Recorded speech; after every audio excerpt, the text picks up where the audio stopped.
at it and do it really quick. So I'm going to go ahead and bring in the featured artist of the week, who's actually here because of Rob. He got us in touch with each other, which I'm very thankful for because this young lady is very talented, based in LA right now, from New York City. Madeline Rosene, how are you tonight? Hey guys, I'm well. Jojo, you crack me up. How's it going? Good. We're having a little difficulty with her audio, so we're going to do our best here. So this is the time where I give you a chance to sort of, like I said, give your elevator pitch about your music and who you are and what you're doing, 30 seconds or so. And then we're going to watch your brand new video that actually just came out today, right? Called Drunk Text. I've never actually heard the song completely, but I'm just trusting from the other songs that I've heard that it's going to be kick-ass like all the other ones. So give us your elevator pitch, talk about Drunk Text, and we're going to watch the video and come back and get deeper with Dave. Awesome. Okay, so I'm from New York. I moved to LA about a year ago. I noticed that the music scene is really amazing here. I've been writing songs since the 7th grade. Been playing guitar since around the 5th grade. I'm really passionate about lyricism, writing lyrics. Some of my inspirations are Alanis Morissette, Elliott Smith, Eminem. I like to write in different genres, but usually everything I write is originally on my acoustic guitar.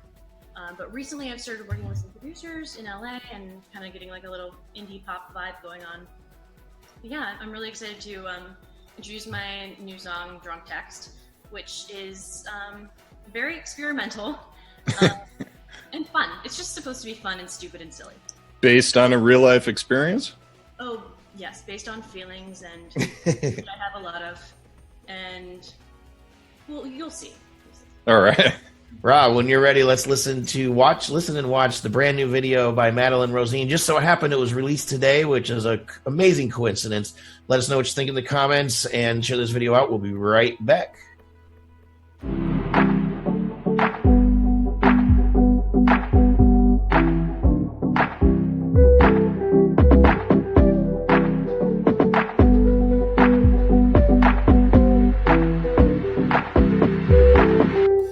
It's about 10 o'clock, so you've put back a few. I'm not here to judge or hold it against you. In fact, I'm delighted, excited that you can go out with your friends. I'll stay in just for you.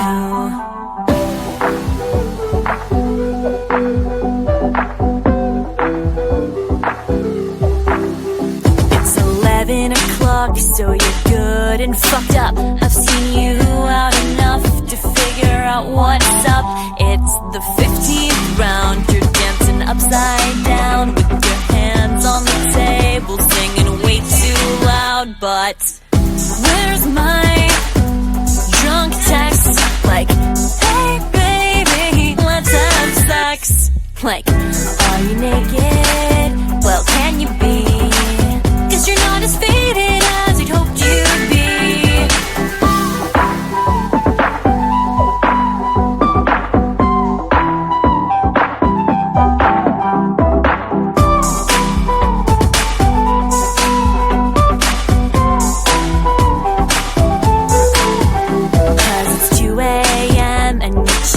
Curbside, got kicked out of the Uber that you tried to joyride. Hit on chicks at the party, straight up got denied. I reached into my pocket for a phantom text vibe, but still no drunk text, not even hey, my penis is erect. And I blame it on your self-respect, but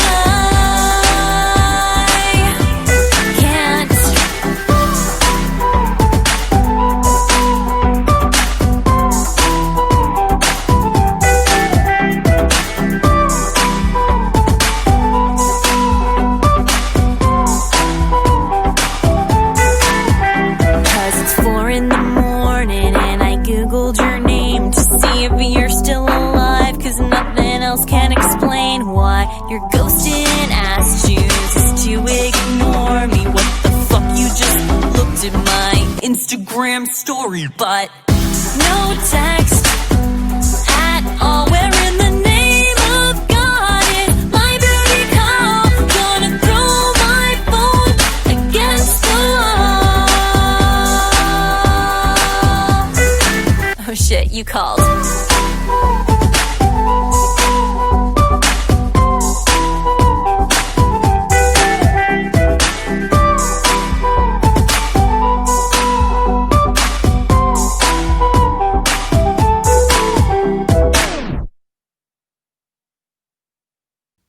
Deeper with Dave. Deeper with Dave. Oh, yeah. Sponsored by.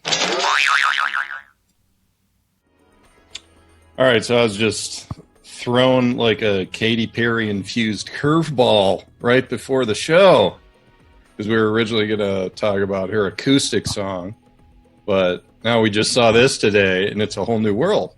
Some of my questions for you were about what are you going to expand to outside of acoustic, and this is an example of that. So, Madeline, how are you tonight? I'm great, and I'm excited to expand outside of acoustic, although that is my platform where I write everything.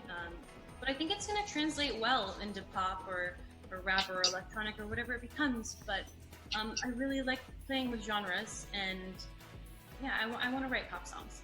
Yeah, so, and that's funny you say that because when I was listening to the acoustic earlier today, the acoustic song that I was sent was, the first thing that came to my mind was rock, was going into the rock world with just, that's where I saw you going, just with your voice and just the chord progression and everything. I'm like, okay, I can see this being a little heavy. I didn't think of pop, so that's why I'm just like thrown off here.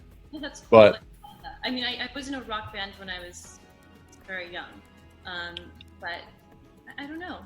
I just don't think that the ears are there anymore. I wish they were. I love rock and roll. Like Chris Cornell is like a huge like vocal inspiration to me. Awesome. Nirvana, The Offspring. Like I love rock and roll. I love punk. But all right, so you're into that Seattle grunge era. That's awesome. yeah, I'm such a '90s kid. Yeah, I saw Soundgarden in Australia. It was one of the best shows. They were co-headlining with the Smashing Pumpkins. It was just unbelievable, that show. But yeah, in Sydney, that was like, it was amazing. But anyway, question, I want to just kind of backtrack. Earlier in life, I mean, I checked out your website, listened to some of your stuff, some of your videos and everything. And some of your influences are actually your mom. And we just had an artist, John Jay, on a few weeks back, and he, like, that was his experience. His mom was a comedian and a musician, and they used to just go on tours, the whole family in the minivan, and he would just, like, be watching his mom, and that was, like, what inspired him to become an artist. But on top of that, you also have your brother who taught you how to play, and why don't you just kind of say a few words on them, because it sounds like they inspired you. Huge, yeah. I mean, I wouldn't be doing what I do if it wasn't for them. I mean, I'm so grateful to my brother that he was so patient with me. And having that relationship with a sibling is super cool. Yeah, he basically taught me how to play guitar so we could be in a rock band together. He was in high school and I was in middle school, so it was a really good excuse to go to like clubs all around Akron and Cleveland. Then I wound up playing in New York a little bit. But yeah, my mom is a jazz vocalist. She's incredible. She's a big deal. She's got a Wikipedia page. Come on. Oh, wow. She tours with the Harry James Orchestra. She's a huge inspiration to me. And she still plays a lot. She was just on tour with them all over the country. She's incredible. I remember like in third grade, like, what do you want to do when you grow up? And I just like drew a picture of my mom with her perm and like little music notes coming out of her mouth. Awesome. All right. So there's some other interesting pieces just going through your website here. And majored in medical journalism in college. I believe it was Hampshire College and everything. So you took the obvious choice to become an artist after that. I mean, I understand that completely. But anyway, you going at your website, if people go look to your website, I'll pull it up here one second, MadelineRosene.squarespace.com. Music is almost an afterthought when you just like take a quick glance, and it's because of fashion. I mean, you're really into fashion.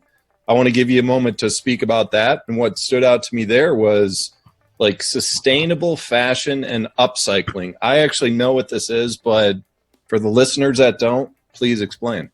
Very cool. Wow, this is so in depth. I was not expecting this. Hey, deeper with Dave. Yeah. So first of all, I'm super into fashion because I am actually the senior editor of L'Affaire magazine, which is a lifestyle and fashion travel magazine. And yeah, I've been writing for them for a few years, and I'm their senior editor. And I get to style a lot of photo shoots. But yeah, I've been into fashion, I don't know, for a long time. And recycling and upcycling in fashion is something that's hugely important right now. I was involved in a trashion show once. It's where people like take, I don't know, things that would be recycled and they turn it into garments. I was involved in this laundromat show once where they collected all of these garments that were left there throughout the year. Nobody collected them, and then these designers turned them into these beautiful things for people to wear on the runway, which was actually just the tops of laundromat, like washer and dryers. Yeah, it's like a huge community around upcycling and fashion. It's pretty cool.